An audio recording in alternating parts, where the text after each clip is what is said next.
اللہ تعالی جل شانہ نے ارشاد فرمایا کہ اے محبوب تم ارشاد کر دو، جو لوگ جانتے ہیں جو نہیں جانتے وہ برابر نہیں ہو سکتے۔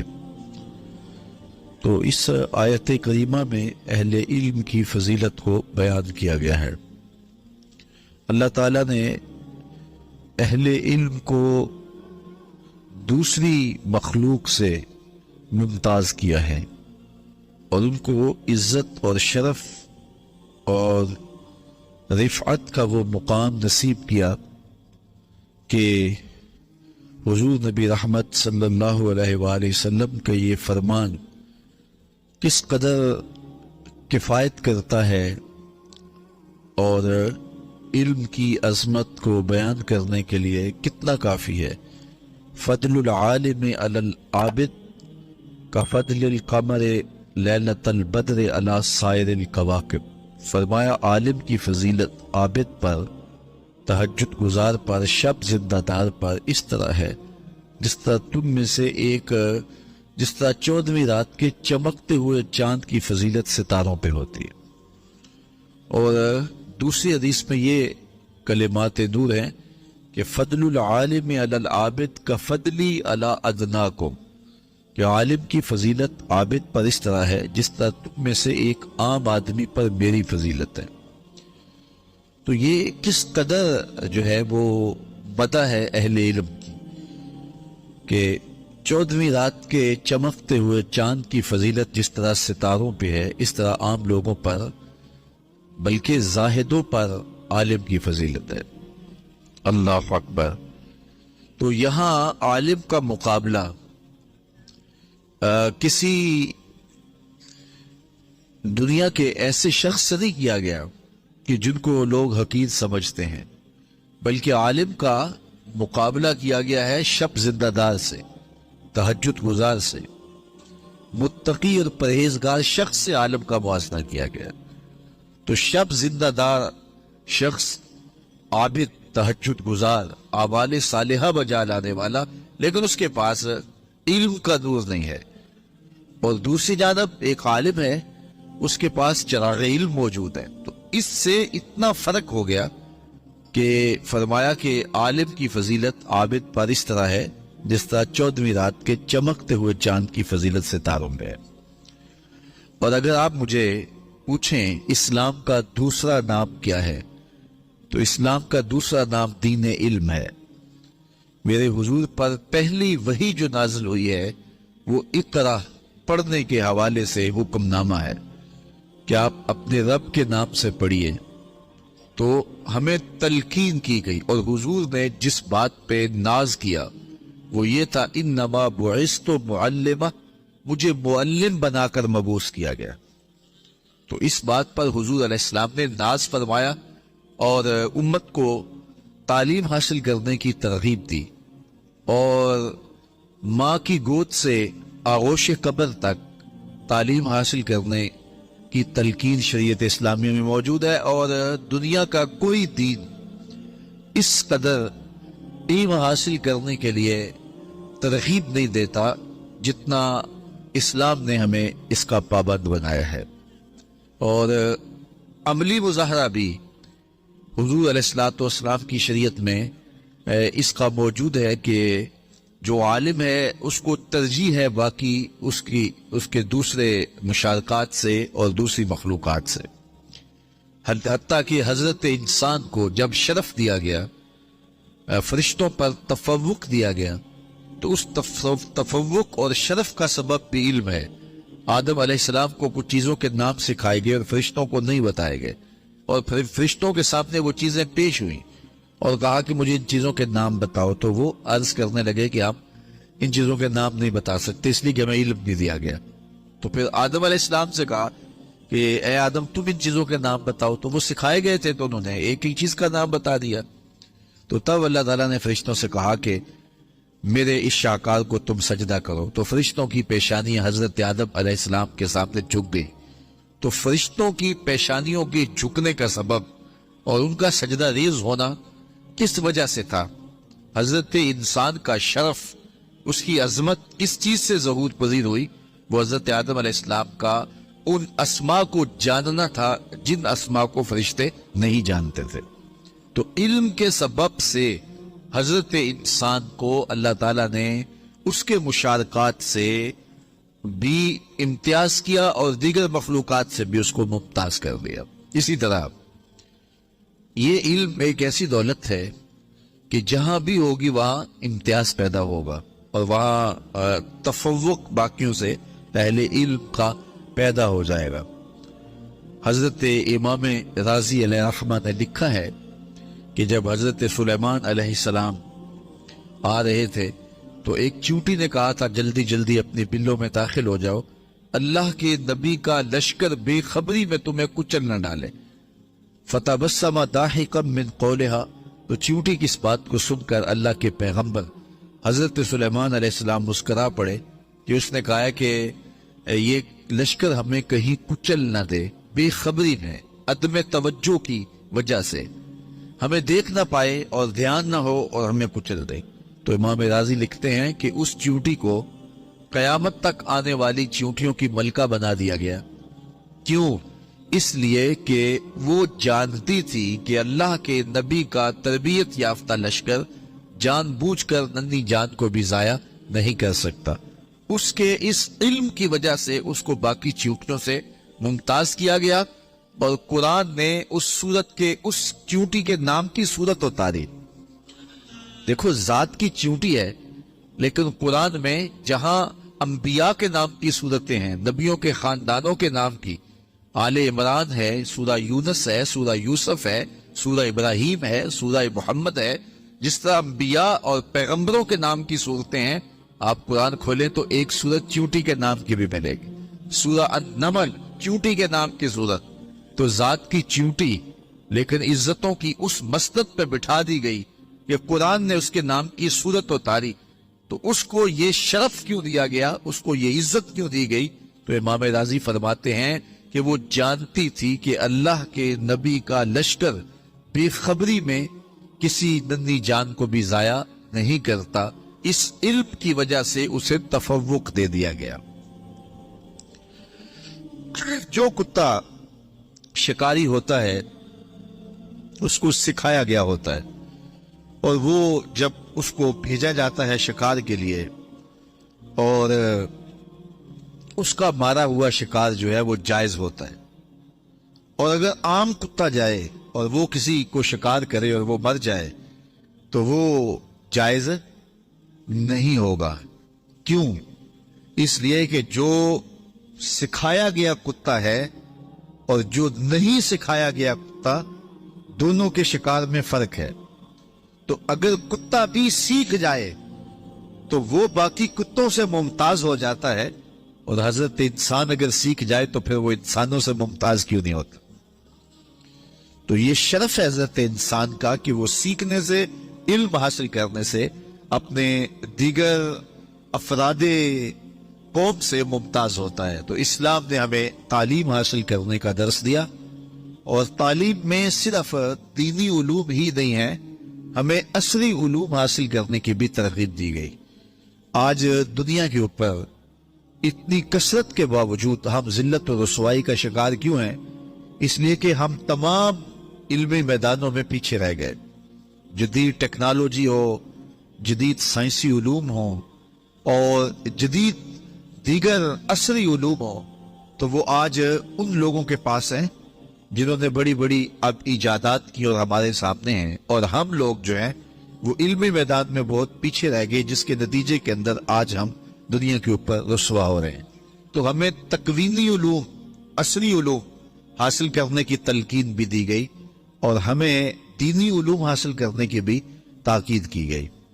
ہوا یہ کہ ہماری درسگاہیں جو عصری علوم پر مشتمل ہیں وہ سوائے کلرک پیدا کرنے کی اور کچھ نہیں کر رہی، اور ہماری درسگاہیں جو دینی علوم پر مشتمل ہیں تو ان درسگاہوں سے صرف دین سیکھنے والے لوگوں نے لوگوں کی دینی ضروریات کو سیکھ کر کے ہی لوگ تک منتقل کیا اور آگے نہیں بڑھے، جس کے نتیجے کے اندر ایک تو ہمارا معاشرہ دو حصوں میں تقسیم ہو گیا. ایک لبرل طبقہ آ گیا اور ایک دینی طبقہ آ گیا، اور ہر آنے والا دن اس خلیج کو بڑھاتا چلا جاتا ہے۔ کاش کہ ایسا ممکن ہو کہ عصری درسگاہیں اور دانشگاہیں جو ہیں ان میں دینی علوم کو داخل کیا جائے، تاکہ ہماری جو عمومی نسل ہے وہ دین سے بے بہرا نہ ہو۔ لیکن ہر آنے والا دن جب طلوع ہوتا ہے تو ہم خبر سنتے ہیں کہ فلاں نصاب سے بھی فلاں مضمون نکال دیا گیا اور فلاں نصاب سے بھی فلاں مضمون نکال دیا گیا، تو ادھر جو دینیات انتہائی تھوڑی سی اشک شوئی کے لیے رکھی گئی ہے وہ بھی روز سکڑ رہی ہے، اور دوسری جانب جو درسگاہیں ہیں تو ان کا جو دینی نصاب ہے وہ بھی شارٹ ہو رہا ہے، اور مدارس جو ہیں ان کے اوپر پابندیاں جو ہیں وہ بہت ساری جو ہیں وہ عائد کر دی جاتی ہیں۔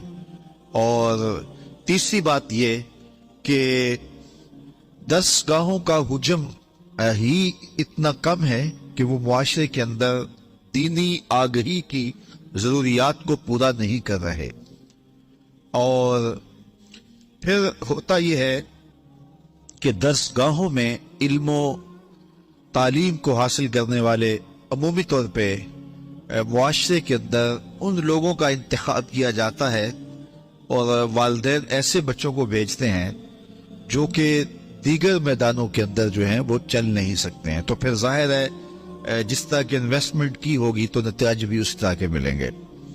تو اس وقت ان امور کی بہت زیادہ ضرورت ہے کہ جو ہماری عصری دانشگاہیں ہیں ان میں دینی علوم کے لیے کوشاں ہوا جائے، لیکن وہ چونکہ ریاستی سرپرستی میں ہیں، میرے اور آپ کے بس کا روگ نہیں ہے، اور جو پیچھے منصوبہ ساز بیٹھے ہوئے ہیں اور ان کے پیچھے جو اذہان ہیں، جو تھنک ٹینک کام کر رہے ہیں، تو یہ تو حالات ہمیں ہر آنے والے لمحے میں جو ہے وہ دور ہی لے جا رہے ہیں۔ اور جو دینی درسگاہیں ہیں تو جب ان کا حجم سکڑتا رہے گا اور حوصلہ شکنی کی جاتی رہے گی تو نتیجہ کے طور پہ جو ہے وہ یہ سسٹم بھی بہت کمزور ہو جائے گا، اور ایک وقت میں ایک ایسا سلسلہ قائم کر لیا جائے گا کہ یہ بھی غیر مؤثر ہو کے رہ جائیں گی۔ لیکن اس زمانے میں جو لوگ دینی درسگاہوں کا قیام کرتے ہیں اور اپنی ڈیوٹیاں اور اپنی ذمہ داریاں سر انجام دیتے ہیں، اگرچہ میں سمجھتا ہوں کہ یہ اس دور میں بڑا مشکل ترین کام ہے، مدارس دینیہ کا قیام، پھر ان کی آبیاری، ان کے لیے وسائل کا جمع کرنا، اور جو لوگ وسائل فراہم کرتے ہیں اور ان میں سے ایک ایسا کثیر طبقہ ہوتا ہے کہ جو حوصلہ شکنی کرتا ہے۔ ہم بھی اس راستے کے مسافر ہیں اور ہمیں اس حوالے سے بڑے بڑے مشکل اور حوصلہ فرسا مراحل سے بھی گزرنا پڑا ہے، لیکن چونکہ ایک جذبے ہوتے ہیں جو آگے بڑھنے کی ہمت دیتے ہیں تو ہم اپنے اٹھے ہوئے قدموں کو روکتے نہیں ہیں، منزل کی طرف گامزن رہتے ہیں۔ اور دوسری بات یہ ہے کہ جب دینی قدریں زوال پذیر ہوں اور اس دور کے اندر جو کام کریں تو ان کا اجر دوہرا ہو جاتا ہے۔ حضرت شیخ احمد مجدد الف ثانی علیہ رحمہ نے مکتوبات قدسیہ میں اپنے دور کی بات کر رہے ہیں جو آج سے 400 سال پہلے کا زمانہ تھا، اور آج تو ہم زوال کی جس آخری سیڑھی پہ ہے وہ کسی سے مخفی نہیں، وہ 400 سال قبل فرما گئے کہ دیگر مدات کے اندر خرچ کرنا اگرچہ اللہ کی رضا کا باعث ہے، لیکن فرمایا تقویت دین کے لیے ایک دانگ خرچ کرنا، ایک ٹگا خرچ کرنا، ایک دانگ خرچ کرنا دیگر مدات میں لاکھوں کروڑوں خرچ کرنے سے زیادہ افضل ہے، کیونکہ اس سے دین کو تقویت ملتی ہے، دین کو طاقت ملتی ہے۔ تو میں اس موقع پر مبارکباد دوں گا اس محترم اور معزز فیملی کو کہ جنہوں نے یہ قطع زمین دارالعلوم کے لیے، مسجد کے لیے اور مدرسے کے لیے وقف کیا، اور یہاں تعمیر کا ارادہ ہے، آج سنگ بنیاد رکھا جانا ہے، اور انشاءاللہ اللہ کی دی ہوئی توفیق سے بہت جلد یہ درسگاہ پائے تکمیل کو پہنچے گی، اور یہاں عصری اور دینی دونوں علوم کے ذریعے سے نئی قوم کی، نئی نسل کی تربیت کے لیے منصوبہ بندی انشاءاللہ کریں گے، تاکہ اس علاقے میں یہ درسگاہ ایک مثالی درسگاہ بنے اور اس میں روشن خیال اور روشن ضمیر مدرسین کی ایک کھیپ آنے والی نسل کی اچھی تربیت کرے، اور وہ جو ہے وہ شعوری طور پہ خدمت دین متین کے جذبوں سے سرشار ہو کر کے آنے والے دور کے جو چیلنج ہیں ان کا مقابلہ کر سکیں۔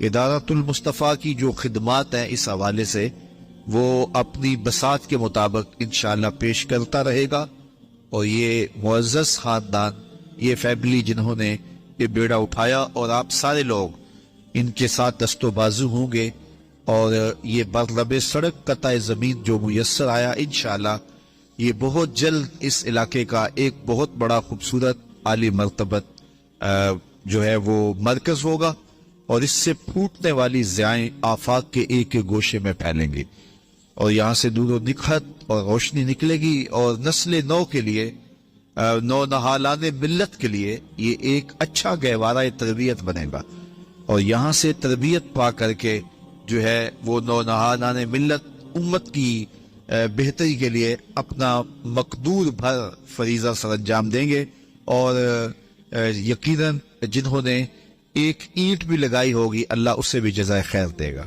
جس درسگاہ میں پڑھا ہوں یا ہمارے اساتذہ پڑھے تھے، تو جن لوگوں نے اس درسگاہ میں جو ہے وہ انویسٹمنٹ کی، وہاں سرمایہ کاری کی، وہاں ایک اینٹ بھی لگائی، تو آج دنیا کے ایک ایک کونے میں ہم پہنچ کر کے کتاب اللہ کا درس دے رہے ہیں، اور سینکڑوں ہزاروں نہیں لاکھوں نوجوانوں کی زندگیوں میں تبدیلی آئی ہے، تو کیا اس اجر و ثواب کا حصہ انہیں نہیں ملے گا جنہوں نے اس درسگاہ کے اندر ایک اینٹ بھی فراہم کی تھی؟ اور پھر گزرتے ہوئے لوگ یہاں نماز بھی پڑھیں گے اور مسجد کی برکات بھی نصیب رہیں گی، اور رسول کریم نے ارشاد فرمایا جس نے تتر کے گھونسلے کے برابر بھی مسجد تعمیر کی۔ تو آپ تو دیہاتوں کے رہنے والے ہیں، تو تتر کا گھونسلہ کتنا بڑا ہوتا ہے، ایک آدھی اینٹ کا بھی نہیں ہوتا، تو جس نے تتر کے گھونسلے کے برابر بھی مسجد کی تعمیر کی، رسول کریم فرماتے ہیں قیامت کے دن اللہ تعالیٰ اس کو جنت میں محل نصیب کرے گا۔ اتنا بڑا صلہ اس کے لیے رکھا گیا ہے جس نے ایک تتر کے گھونسلے کے برابر، ایک آدھی اینٹ کے برابر مسجد کی تعمیر کی ہے۔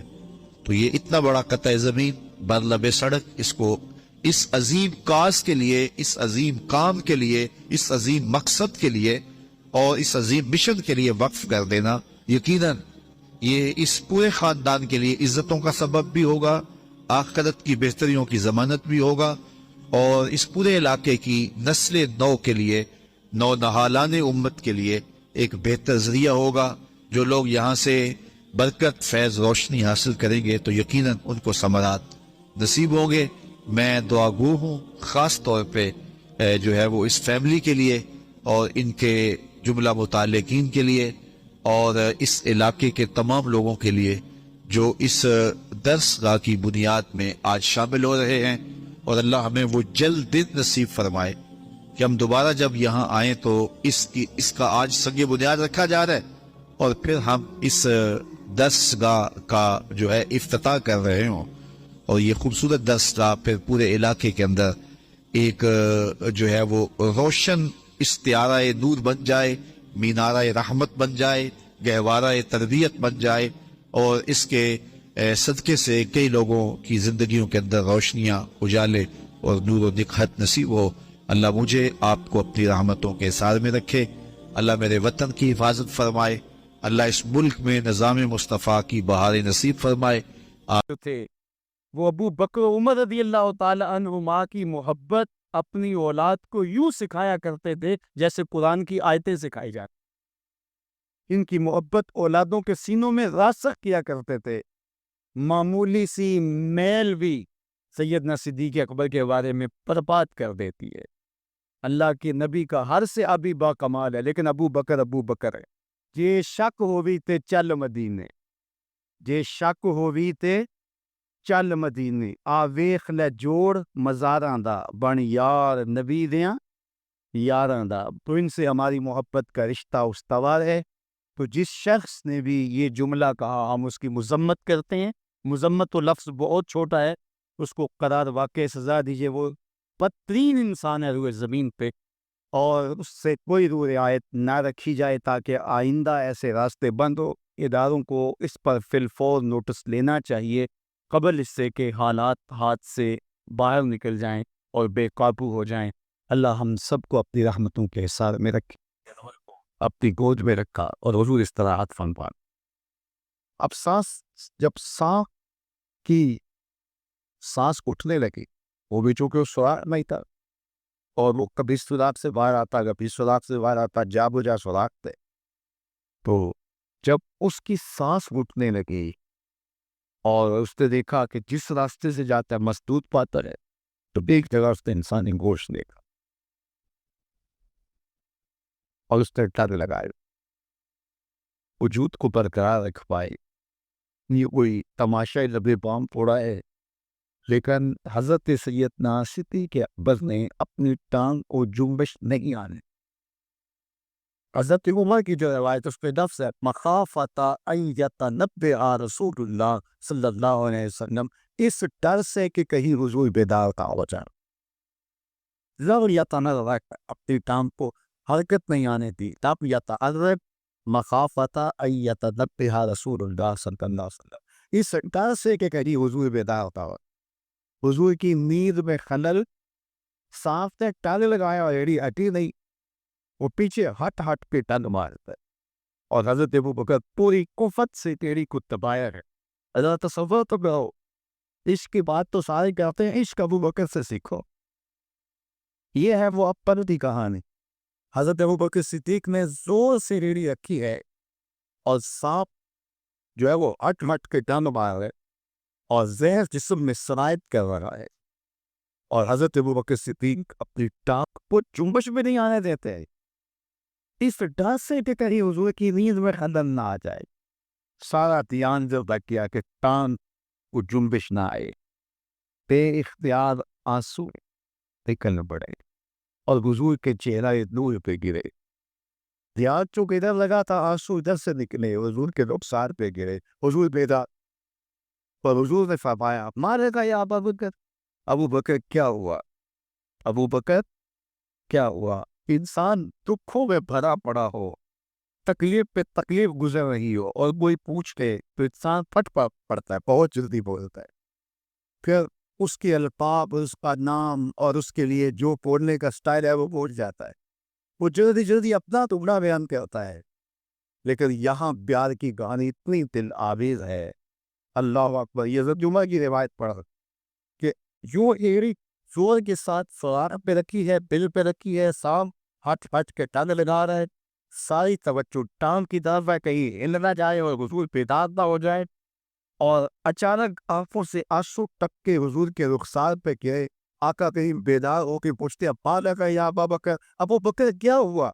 تو حضرت ابو بکر کیا بولتے؟ لطیر تو فدا کا امی و ابی یا رسول اللہ، یا رسول اللہ میری ماں بھی آپ کے قدموں پہ قربان ہو، میرا باپ بھی آپ کے قدموں میں قربان ہو، سامنے مجھے ڈس دیا ہے۔ اللہ اکبر۔ ادب کی اس سٹائل کو چھوڑا، محبت کے اس انداز کو ہنگامی حالت میں بھی ترک نہیں ہونے دیا، گفتگو کا سلیقہ اور بات کرنے کا جو طریقہ ماضی میں تھا آج نوسے ملغوز رکھا، اور اسی سٹائل سے بات کرتے، میری ماں بھی آپ کے قدموں پہ قربان، میرا باپ بھی آپ کی راہوں پہ نچھاور، حضور مجھے سانپ نے ڈس لیا ہے۔ اللہ اکبر۔ پھر حضور علیہ السلام نے فرمایا قدم اٹھاؤ، قدم اٹھایا تو آقا کریم نے اپنا لعاب پہ دہن ٹکا دیا، اور حضرت ابوبکر صدیق کا درد بھی جاتا رہا، زہر کے اثرات بھی ختم ہو گئے، اور جب آپ کا آخری وقت آیا تو وہ دوبارہ عود کر آئے، اور حضرت عمر فرماتے ہیں کہ آپ کی وفات کا سبب وہی سانپ کا ٹنگ تھا۔ اللہ اکبر۔ عاشق کی موت آئی ہے اور عاشق دنیا سے رخصت ہوئے تو وہی لمحے دوبارہ لوٹ آئے، وہی سانپ کے جو ہے وہ زہر کا اثر سرایت کرنے لگا ہے۔ وہ حضرت ابو بکر کا جب آخری وقت تھا تو غالب سور کی ساری یادیں پھر تابع ہونے لگی۔ اللہ اکبر۔ تو حضرت ابو بکر صدیق اور حضور 3 دن تک اور 3 راتیں اس غار میں رہے۔ اب یہ ڈھونڈتے رہے ادھر گئے ہوں گے، ادھر رہے ہوں گے، پھر ان کے کھوجی نے کہا کہ نشان تو ادھر جا، اور ان کو لے کے وہ غارے سور کی طرف بڑھ گیا اور باہر چڑھ گیا. غار سور کے آگے جب گیا تو وہاں تک نشان تھے. آگے ایک جھاڑی تھی جس پر پال جو ہے وہ جالا تن لیا تھا عنکبوت پہ، مکڑی نے، اور فاختہ نے انڈے بھی دے دیے. تو اب وہاں ان کا گمان ہوا کہ اگر یہاں سے اندر گئے ہوئے ہوتے تو یہ جالا ٹوٹ جاتا. تو یہ تو ممکن نہیں ہے، فاختہ تو انسانی وجود کو دیکھ کر جڑ جاتی ہے، تو یہ فاختہ میں اٹھے نہیں. اب جنہوں نے غار سور دیکھی ہے ان کے ذہن میں سارا نقشہ ہو گیا ہوگا، اس تصور میں ڈوب رہے ہوں گے. وہ یہاں بیٹھ کر مصطفیٰ میں نہیں بیٹھے، غار سور کے آگے بیٹھے ہوئے ہوئے کہ وہ کیا منظر ہے. اللہ اکبر. تو غار اوپر سے نیچے آتی ہے اور نیچے تھانا ہے غار، اور جو غار کے اندر بیٹھے ہو سامنے جو پلیٹ فارم بنا ہوا ہے اس کے اوپر چلتے پھرتے باتیں کرتے وہ سارے لوگ نظر آتے اوپر والے کو جو غار کے اندر بیٹھے. اور جو غار جو باہر ہے ان کو غار کے اندر کچھ نظر بھی آ رہا ہے، تو غار کے اندر اندھیرا. اور دوسری بات اگر دیکھنا بھی جانے تو چھپ کر کے دیکھنا پڑتا ہے. اپنے نیچے جھکیں اور پھر اندر دیکھیں تو کچھ دکھائی دے گا، اور وہ نہیں دیکھ رہے تھے. تو حضرت ابوبکر صدیق رضی اللہ تعالیٰ عنہ نے جب دیکھا مشرکین چل رہے ہیں، ان کی آوازیں بھی آ رہی ہے، وہ اس سے کہا کہ حضور یہ کیا ہوا؟ اذ یقول لصاحبہ لا تحزن ان اللہ معنا. قرآن بتاتا ہے دونوں میں سے ایک جب اس کو جب فکر لاحق ہوئی، ایک ہوتا ہے اپنی جان کا خوف، اس کو خوف کہتے ہیں، جو دوسرے کے لیے ہوتا ہے اس کو حزن کہتے ہیں. صدیق اکبر کو اپنی جان کا خوف نہیں تھا، حضور کی جان کی فکر تھی. تو اللہ کے محبوب نے فرمایا، قرآن نے اس کی حکایت، لا تحزن، پریشان ہونے کی ضرورت نہیں، ان اللہ معنا، اللہ ہمارے ساتھ ہے، اللہ ہمارے ساتھ. ابر کا فرمایا ابو بکر تو ان دو کے بارے میں کیا کہتا ہے جن کا تیسرا اللہ ہو؟ ان دو کے بارے میں تو کیا کہتا ہے جن کا تیسرا؟ اور وہاں سوچتے رہے آگے کدھر گئے ہیں، آگے کدھر گئے ہیں، اور رات سامنے گزر گئے، اور حضور ان کو دیکھ رہے، ابو بکر صدیق ان کو دیکھ رہے. میرے استاد تھے فرمانے لگے کہ حضور علیہ السلام کو دیکھنے کے لیے چھپ کے دیکھنا پڑتا ہے. اس دار میں حضور تب نظر آتے ہیں کہ وہ چوک کے دیکھتے، اور اگر وہ چوک کے دیکھنے کی عادت رکھتے تو مکے میں ہی دیکھ لیتے، مکے میں ہی دیکھ لیتے. اس لیے انہوں میں چکنا نہیں تھا، اور جو چکنا نہیں جانتا وہ نبی کو دیکھ نہیں پاتا، اور جو چکتا ہے بلال دیکھ لیتا ہے، عمار دیکھ لیتا ہے، ابو بکر دیکھ لیتا ہے. اللہ اکبر. تو یہ تو وہاں مکے میں نہیں دیکھ سکتے. ابھی تو قرآن دیکھا نا، وَتَرَاهُمْ يَنظُرُونَ إِلَيْكَ وَهُمْ لَا يُبْصِرُونَ. محبوب یہ جو آنکھیں پھاڑ پھاڑ کے آپ کو دیکھ رہے ہیں، آپ ان کے دیکھنے کو دیکھ رہے ہیں. وَتَرَاهُمْ، آپ ان کو دیکھ رہے ہیں. يَنظُرُونَ إِلَيْكَ، یہ آپ کو دیکھ رہے ہیں، آپ دیکھ رہے ہیں کہ یہ آپ کو دیکھ رہے ہیں. وَهُمْ لَا يُبْصِرُونَ، میں خدا کو کہتا ہوں یہ نہیں دیکھ رہے. یعنی ان کو توجہ تو کریں، قرآن مجید کے اس اسلوب کو تو اندازہ کیے. وَتَرَاهُمْ، آپ ان کو دیکھ رہے ہیں. کیا دیکھ رہے ہیں؟ يَنظُرُونَ إِلَيْكَ، کہ یہ آپ کو دیکھ رہے ہیں. وَهُمْ لَا يُبْصِرُونَ، اور وہ نہیں دیکھ رہے. آپ کو لگتا ہے کہ دیکھ رہے ہیں، دنیا میں سمجھتی ہے دیکھ رہے ہیں، یہ آنکھیں پھاڑ پھاڑ کے دیکھ رہے ہیں، لیکن میں نے کہا نہیں دیکھ رہے. جنہوں نے جاؤ تو اپنے جہاں دیکھا دیکھے، جنہ ویکھیا نہیں ہو کہ انہیں کہتا، جنہ ویکھیا نہیں ہو کہ انہیں کہنا، جنہ ویکھیا ہو تے بول دے دے، جڑے محرل راز حقیقت تے اور راز حقیقت کو. یہ دیکھا نہیں تھا، دیکھا تو بلال حبشی نے تھا، دیکھا تو عمار ابن یاسر نے تھا، دیکھا تو حضرت مقداد نے تھا، دیکھا تو ابو بکر صدیق نے تھا، دیکھا تو فاروق اعظم نے. تو یہ دیکھنا ہے، تو یہ آنکھیں پھاڑ پھاڑ کے دیکھ رہے ہیں. میں کہتا ہوں یہ نہیں دیکھ لے. وہ جھکتے تو دیکھتے، جو جھکنا نہیں جانتے وہ دیکھنا کیسے چاہتے. تو کسی کو دیکھنے کے لیے اپنا آپ مٹانا پڑتا ہے.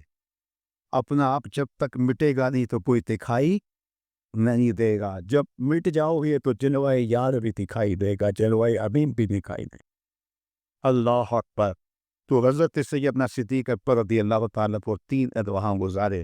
حضرت عمر کہا کرتے تھے رضی اللہ تعالیٰ کو، روتے تھے جب حضرت ابوبکر صدیق کا ذکر کر، کہتے تھے کہ ابو بکر مجھے غار کی ایک رات والی وہ نیکی دے دیں، میری ساری زندگی کی نیکیاں لے گئے. اور وہ سیدہ عائشہ رضی اللہ تعالیٰ عنہ فرماتی ہیں ایک دن تاروں بھری شمس تھی اور حضور علیہ السلام میرے کاشانہ دور میں تھے، کاشانہ رحمت میں تھے. تو ایسے تاروں پہ نظر پڑی تو میں نے حضور سے سوال کیا، حضور تاروں جتنے لے کے ابھی کسی کی ہوئے، چمکتے ہوئے ستارے، تا حد نظر پھیلا ہوا آسمان. تو بے سہتا میں نے کہا حضور ستاروں جتنے لے کے ہمیں کسی کی ہوگی؟ حضور نے برجستہ کہا ہاں عمر کی. تو کہا میرے سوال کے پیچھے ایک آرزو تھی کہ میرے باپ کا نام لیا جائے. بیٹی کو باپ کے ساتھ جو محبت ہوتی ہے وہ تو ایک انوکھا جہاں ہے، ایک انوکھی کائنات ہے. اور پھر باپ بھی ابو بکر ہو اور بیٹی بھی صدیقہ کائنات، پھر ان کی محبت، اللہ اکبر. تو کہا حضور آسمان کے ستاروں جیسی دیکھی ابھی کسی کی ہوگی. اور آرزو یہ تھی، کہا یہ سننا چاہ رہے تھے کہ میرے باپ کا نام لیا جائے گا، لیکن حضور نے کہا عمر کے. تو عائشہ رضی اللہ تعالیٰ عنہ خاموش سی ہو گئی. خاموش اس لیے ہوئی کہ توقع کے مطابق جواب نہیں تھا، آرزو کچھ اور تھی، جواب کچھ اور ملا. تو حضور نے فرمایا عائشہ کیا ہوا؟ عرض کی حضور میری تو آرزو تھی کہ میرے باپ کا نام لیا جائے گا. کہا عمر کی عمر پر کی نیکیاں تیرے باپ کی ایک شب کے لے. اللہ اکبر. اس لیے حضرت عمر رضی اللہ تعالیٰ عنہ کہا کرتے تھے کاش میں ابو بکر کے سینے کا پانی ہوتا، کاش میں ابو بکر کے سینے کا پانی ہوتا. اور جس نے غسل بھی نہیں کیا وہ حضرت صدیق اکبر پہ بات کرتا. یہ حضرت عمر کہہ رہے ہیں وہ عمر، اس کے بارے میں حضور نے فرمایا کہ شیطان عمر کے سائے سے بھاگتا ہے. وہ عمر جس کے بارے میں ارشاد فرمایا کہ لو کالا بادی نبی لکانا عمر، میرے بعد اگر کسی کے سر پہ نبوت کا تاج سجتا تو وہ عمر ہی سر پہ سجدے. عمر اس کے بارے میں میرے اور آپ کے آقا و مولا نے ارشاد فرمایا کہ عمر جائے اہل جنت ہے. لوگوں سے کہا تو وہ جب نیک لوگوں کی بات کیا کرو تو میرے عمر کی بھی بات کیا کرو، میرے عمر کا ذکر بھی چھیڑا کرو. وہ عمر اللہ اکبر جو مراد اصول ہے وہ کیا گیا ہے، کاش میں ابو بکر کے سینے پر اگا ہوا ایک پال ہوتا. یہ شان ہے سیدنا صدیق اکبر رضی اللہ تعالیٰ عنہ. تو حضور علیہ السلام نے حضرت ابو بکر سے کہا ڈرنے کی ضرورت. اذ یقول لصاحبہ، صدیق اکبر رضی اللہ تعالیٰ عنہ کی صحابیت ثابت ہے قرآن کی ادھی نص کے ساتھ. جب اپنے صاحب سے کہا، صحابی سے کہا لا تحزن ان اللہ معنا، اللہ ہمارے ساتھ ہے. اللہ اکبر. یہ تھا غار کا. اور اقبال کہتا ہے ثانی سنین و بارو بدر قبر. اب بدر کی کہانی آئے. بدر میں 313 صحابوں کو لے کر حضور آئے جب کفار 1000 کے لشکر جرار کو لے کر پہنچے. تو حضور کے لیے ایک چھپر بنایا گیا، عریش، وہ لکڑیوں کا ایک سایہ کیا گیا اور وہاں حضور کو بٹھایا گیا کہ کوئی ذرا اپنا حضور کو پہنچے، جنگ کا کوئی نقصان بڑھے تو کوئی حضور تک نہ پہنچے. تو حضور یہاں آرام کریں گے، یہاں ٹہلیں گے، یہاں سے حضور کمانڈ کریں گے. وہ آج چکر میں ہوتا نا کنٹرول روم، اور حضور کا بنایا. اب حضور کا پہرا کون تھے؟ تو سارے لوگ جانے والے آئے تھے نا، سارے لوگ جانے والے آئے تھے. کوئی بھی بزدل نہیں تھا، کوئی بھی کمزور نہیں تھا. لیکن اب حضور کا پہرا کون تھے؟ تو کوئی آگے نہیں بڑھ رہا، حضرت ابو بکر بڑھے رضی اللہ تعالیٰ.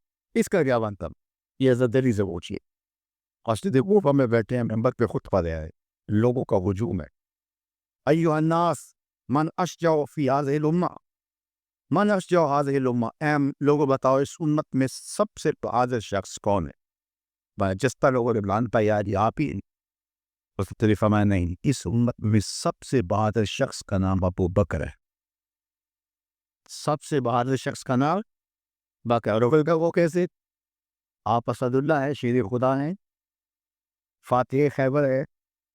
تو سب سے بہادر شخص ابو بکر. اور حضرت علی فرمانے لگے جب حضور نے کہا نا، جب حضور کو مسجد عریش میں اور چھپر کے نیچے، اس عریش کے نیچے حضور کو جگہ اب حضور کو جگہ تیار کی گئی اور وہاں حضور تشریف فرما ہوئے، تو کہا گیا کون حضور کا پہرا دے گا؟ تو کوئی آگے نہیں بڑھ رہا تھا، اس لیے نہیں کہ کوئی جان نہیں دینا چاہتا، ڈیوٹی بڑی حساس تھی، کوئی مجھے کاٹ کے آگے نہ بڑھ جائے، ایک طرح کوئی مجھے مار کے آگے جائے گا تو صحیح، تو یہ سارے کہہ رہے کوئی مجھے کاٹ کے آگے نہ بڑھ جائے اور قیمتی اساس سرمائے کو نقصان نہ پہنچے، جان رحمت عالم کو نقصان نہ، اللہ اکبر۔ لیکن حضرت ابوبکر آگے بڑے، کہا پیدا ہوگا، یعنی کوئی مجھے کاٹے گا تو آگے، میری تلوار توڑے گا تو آگے چلے، تو باعث امت کا سب سے بہادر شخص ابوبکر رضی اللہ عنہ۔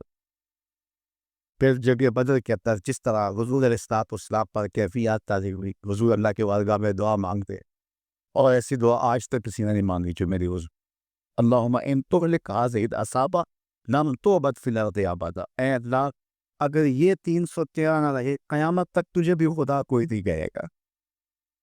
اور حضور اس قدر آوزاری کرتے ہیں کہ حضور کی چادر سجدوں سے ڈھل کے کندھوں پہ، کندھوں سے مبارک پیٹھ پہ آ جا، اور حضرت ابوبکر پھر اٹھا کے سر پہ رکھتے کہتے ہیں حسب ہوگا، حضور بس کرو، اللہ مدد کرے۔ لیکن حضور کے آوزاری کیے جا رہے، اے اللہ اس دھرتی پہ تیرے نام لیوا یہی ہے، اگر یہ نہ رہے تو قیامت تک تجھے بھی کوئی خدا نہیں کہے گا، اور حضور آوزاری کیے جا رہے ہیں۔ حضرت ابوبکر صدیق بار بار چادر سر پہ رکھتے ہیں، اگر اچانک حضور مسکر آئے، ابش یا ابا بکر، ابو بکر بشارت، تو وہ جبریل آ گئے ہیں، اللہ کی مدد لے کر آ گئے، اللہ اکبر۔ تو بدر میں حضرت ابوبکر صدیق حضور کی قربت میں رہے، غار میں حضور کی قربت میں رہے۔